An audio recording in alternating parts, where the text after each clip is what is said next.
자, 앞뒤 좌우로 인사하겠습니다. 오셨으니 잘 오셨습니다. 네, 참 잘 오셨습니다.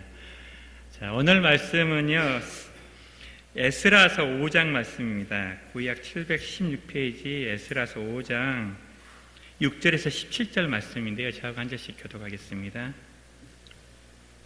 에스라서 5장 구약 716페이지 6절에서 17절 말씀입니다.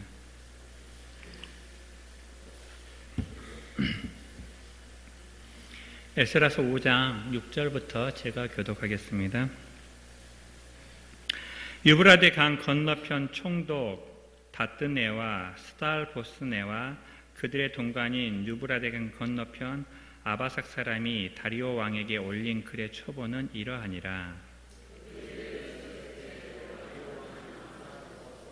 왕께 아뢰옵나이다. 우리가 유다도에 가서 지극히 크신 하나님의 성전에 나아가 본즉 성전을 큰 돌로 세우며 벽에 나무를 얹고 부지런히 일함으로 공사가 그 손에서 형통하옵기에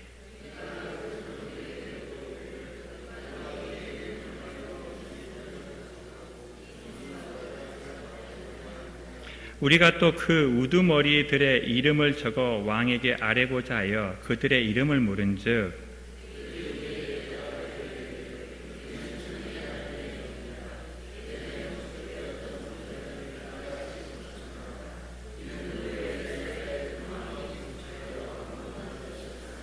우리 조상들이 하늘에 계신 하나님을 노엽게 하였으므로 하나님이 그들을 갈대아 사람 바벨론 왕 느부갓네살의 손에 넘기심에 그가 이 성전을 헐며 이 백성을 사로잡아 바벨론으로 옮겼더니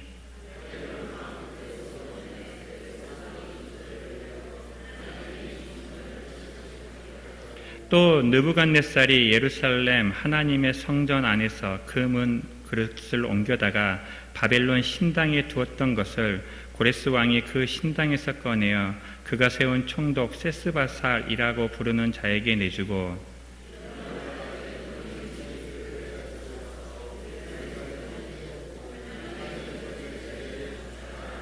이에 이 세스바살이 이르러 예루살렘 하나님의 성전 지대를 놓았고 그때로부터 지금까지 건축하여 오나 아직도 마치지 못하였다 하였사오니 이제 왕께서 좋게 여기시거든 바벨론 왕의 보물정각에서 조사하사 과연 고레스 왕이 조서를 내려 하나님의 이 성전을 예루살렘에 다시 건축하라 하셨는지 보시고 왕은 이 일에 대하여 왕의 기쁘신 뜻을 우리에게 보이소서 하였더라.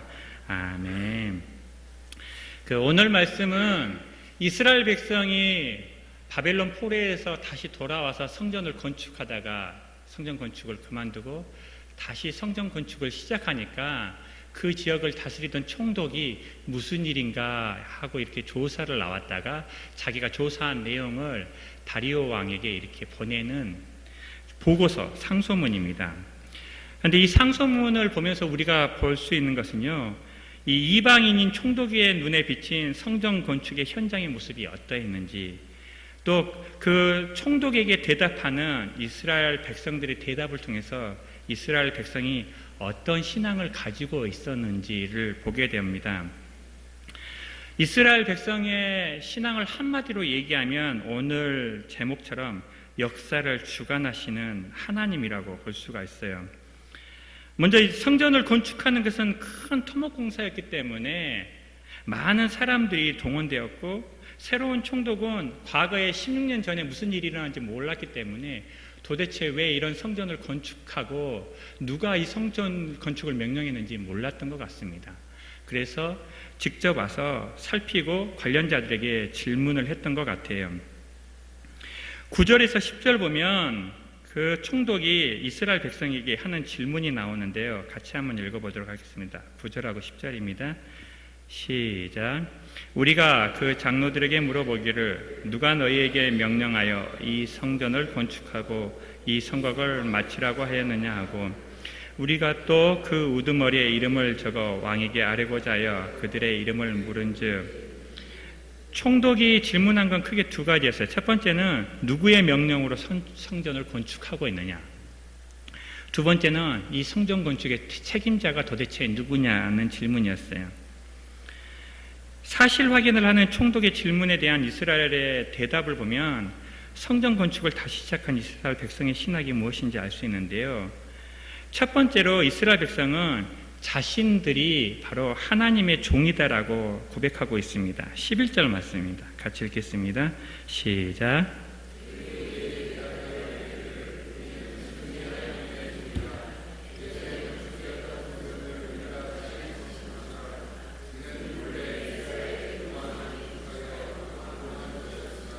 이스라엘이 자기 자신에 대해서 고백하는 게 뭐냐? 우리들은 천지의 하나님의 종이다 라고 얘기하면서, 하나님인데 어떤 하나님? 천지의 하나님, 즉 하늘과 땅을 만드시고 그리고 다스리시는 하나님의 종이다라고 자신들을 소개하고 있어요. 만약에 이스라엘 백성이 왕을 두려워했고 총독을 두려워했다라면 이렇게 담대하게 얘기를 못했을 거예요. 아마 이렇게 얘기했을 것 같습니다. 페르시아 제국의 위대하신 왕 다리오 왕의 종들입니다. 그런데 이스라엘 백성은 그렇게 대답하지 않고 천지의 하나님이 종입니다 라고 하면서 하나님의 주권을 인정하는, 즉 하나님이 왕 되신 것과 우리들은 그 하나님의 종이다라는 하나님의 주인 되심을 고백하는 신앙 고백을 합니다. 여러분은 처음 만났을 때 사람들에게 여러분을 어떻게 소개하세요? 저 같은 경우는 제가 어디에 속하고 무슨 일을 하는지를 얘기하는 것 같아요. 저는 CCC에서 재정팀장으로 사역하는 김전영 간사입니다. 또는 저는 영암교회에서 청년부 사역을 하고 있는 김전영 목사입니다. 이렇게 소개를 하거든요.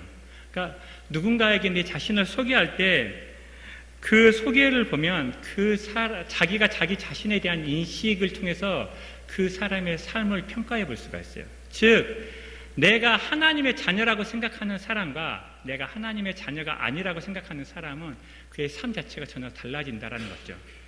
왜 우리가 예수님을 믿음에도 불구하고 반복해서 죄를 지을 수밖에 없냐라고 했을 때, 우리가 예수님을 믿는 순간 우리는 하나님의 거룩한 자녀가 되었습니다. 할렐루야. 그런데 겉으로 바뀐 것이었기 때문에 여전히 그 죄의 본성을 떠나지 못하고 얘가 아직도 죄인이라고 생각하고 죄를 짓게 되는 것 같아요. 그런데 내가 하나님의 거룩한 자녀라는 것을 인식하고 알고 믿게 된다면 내가 거룩한 사람이기 때문에 더러운 죄를 지을 수가 없거든요. 그런데 이렇게 우리가 예수님을 믿음에도 불구하고 쉽게 죄를 짓는 것은 내가 진짜로 하나님의 거룩한 자녀가 되었다는 것, 하나님의 거룩한 백성이 되었다는 것, 그래서 하나님의 말씀에 순종하는 사람이라는 것에 대한 인식이 부족하기 때문이 아닌가 싶어요. 이스라엘 백성은 자기 자신을 천지의 하나님의 종이라고 소개하고 있습니다. 이스라엘은 총독 앞에서 두 가지 방법으로 하나님께서 천지를 창조하시고 다스리신다는 고백을 하고 있는데요. 두 가지가, 첫 번째는 뭐냐면 우리는 천지의 하나님의 종이라는 말을 통해서 고백하고 있고, 두 번째는 말씀에 순종하여 성전을 건축함으로 하나님을 고백하고 있어요. 총독의 눈에도 이스라엘 백성은 참 신기했을 것 같아요. 왜냐하면 포로 생활에서 돌아와서 먹고 살기에도 급급했을 것 같아요. 그런데 그럼에도 불구하고 자기의 삶을 뒷전으로 두고 성전을 건축하는 데 한마음 한뜻이 되어서 그렇게 성전을 건축하고 있는 모습을 통해서 그들이 진짜로 하나님의 종이라는 것을 총독은 볼 수 있었던 것입니다. 이처럼 이스라엘 백성은 말로만 내가 하나님의 백성, 하나님의 종이라고 얘기하는 것이 아니라 삶 가운데 하나님이 말씀하신 그 말씀에 순종하는 삶을 삶으로 자신이 하나님의 종임을 증거하였습니다. 우리에게도 이런 일들이 일어났으면 좋겠습니다. 우리가 믿는 하나님은 천지를 다스리시는 하나님이십니다. 할렐루야. 우리는 그분의 백성이고 그분의 자녀입니다. 그렇기에 믿음으로 입술로 고백하고 또 그 말씀을 믿기 때문에 우리의 삶 가운데 하나님의 말씀에 순종하는 저와 여러분 되기를 주님의 이름으로 축복합니다. 12절 말씀에서는 이스라엘이 하나님에 대한 소개가 나오는데요. 12절 말씀을 같이 한번 읽어보겠습니다. 시작.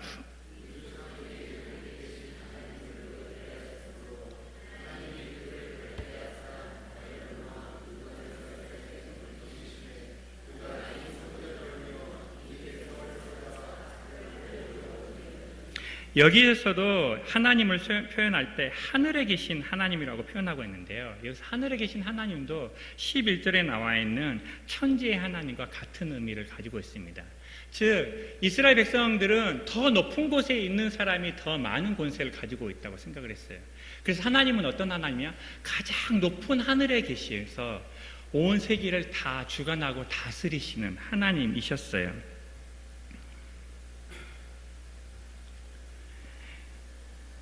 이스라엘은 총독에게 이스라엘이 섬기는 하나님이 천지의 하나님, 하늘에 계신 하나님, 그리고 세상을 주관하시는 하나님으로 소개하고 있습니다.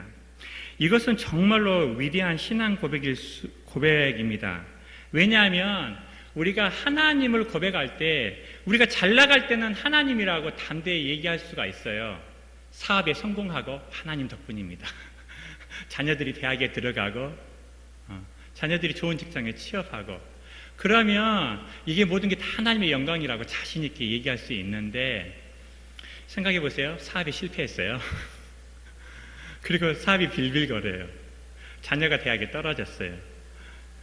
날마다 병에 걸려요. 그런데 그러면서도 나의 삶을 주관하시는 분은 하나님이시다라고 이렇게 얘기하는 건 참 쉽지 않은 것 같아요.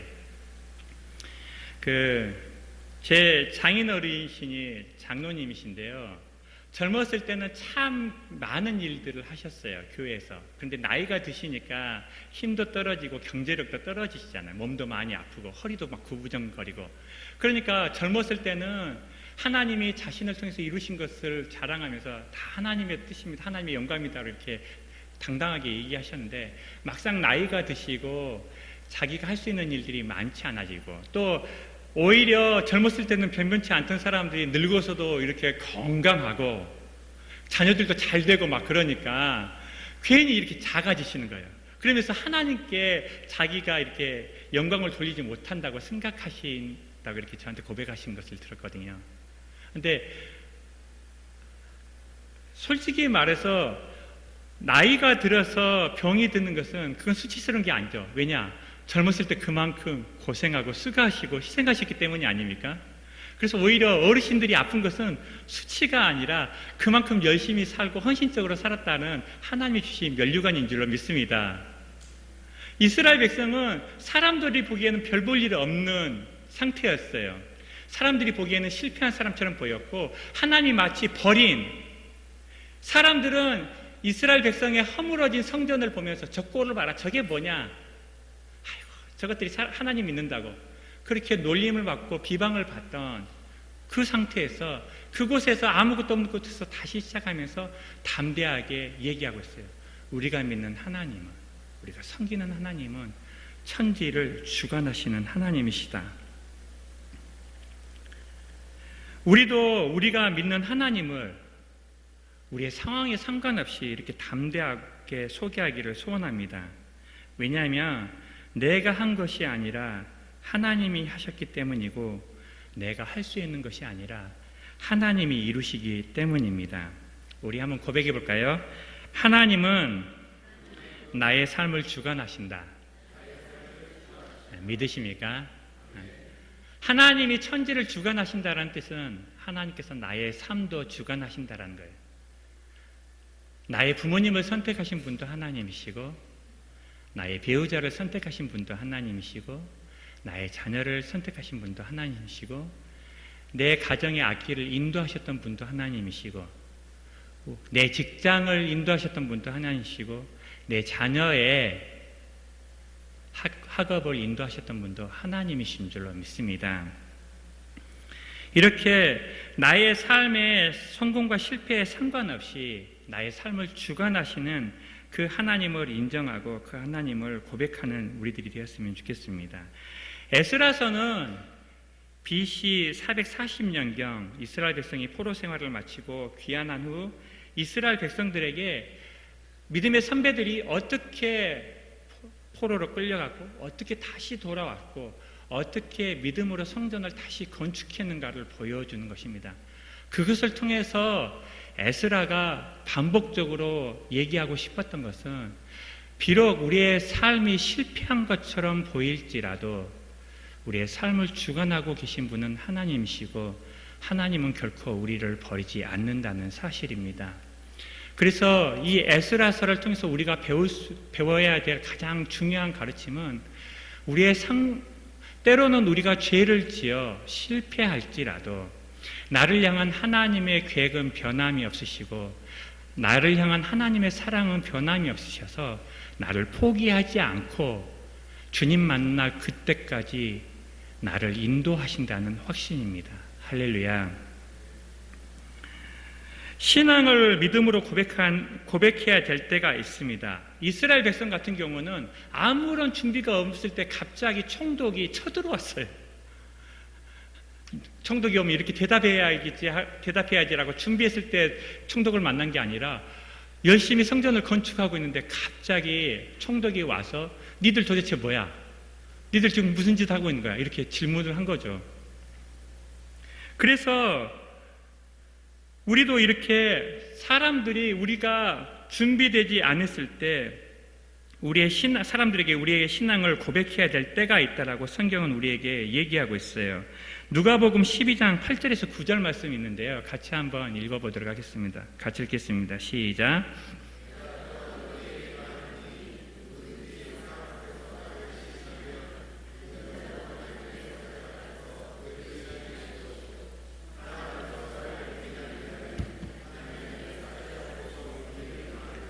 예수님은 믿는 자의 두 종류가 있는데 바로 사람들 앞에서 예수님을 시인하는 자와 예수님을 부인하는 자가 있다라고 말씀하십니다. 다른 말로 얘기하면 우리 모두는 언제나 둘 중에 하나라는 거죠.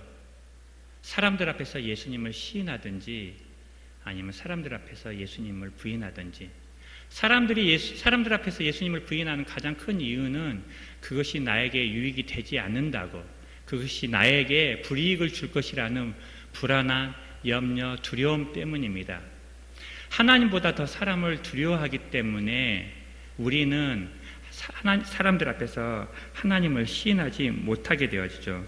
그래서 베드로는 성도들이 언제 어디서나 자신의 신앙을 고백할 준비를 해야 된다라고 얘기해요. 베드로전서 3장 15절 말씀 같이 읽겠습니다. 같이 읽겠습니다. 시작.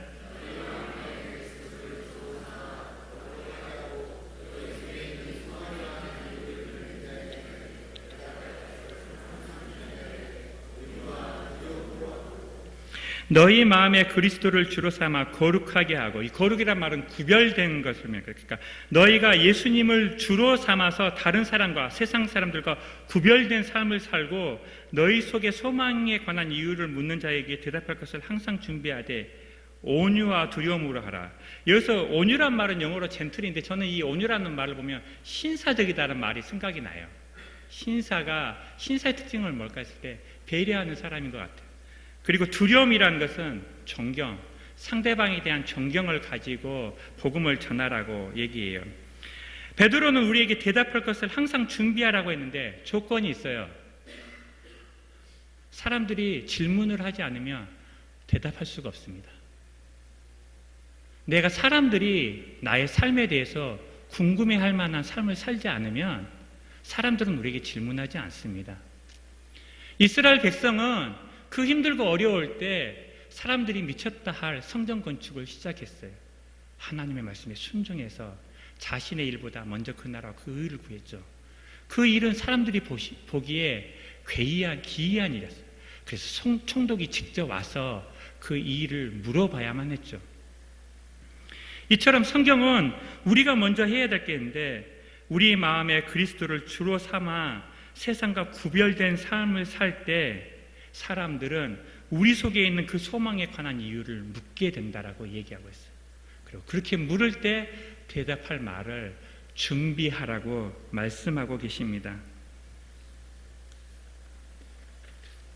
말씀을 정리하겠습니다. 이스라엘 백성은 포로에서 귀환하여 먹고 살기에도 급급한 상황에서 우선순위를 두고 성전 건축을 다시 시작하였습니다. 그것은 이방인들의 눈에도 신기했을 것입니다. 누구의 명령으로 성전을 건축하느냐? 책임자가 누구냐는 총독의 질문에 이스라엘은 우리는 하늘의 하나님, 천지를 주관하시는 하나님의 종, 하나님의 백성입니다라고 믿음으로 고백했습니다. 하나님께서는 고레스 왕을 통해 성전 건축을 명하셨다라고 담대히 고백했어요. 예수님이 나의 주인이시기 때문에 세상과는 구별된 다른 삶을 살며 하나님이 살아계심을 삶으로 선포할 때 하나님께서는 우리의 입술로 그리스도를 전할 수 있는 기회도 주실 줄을 믿습니다. 아멘이 없으시네요.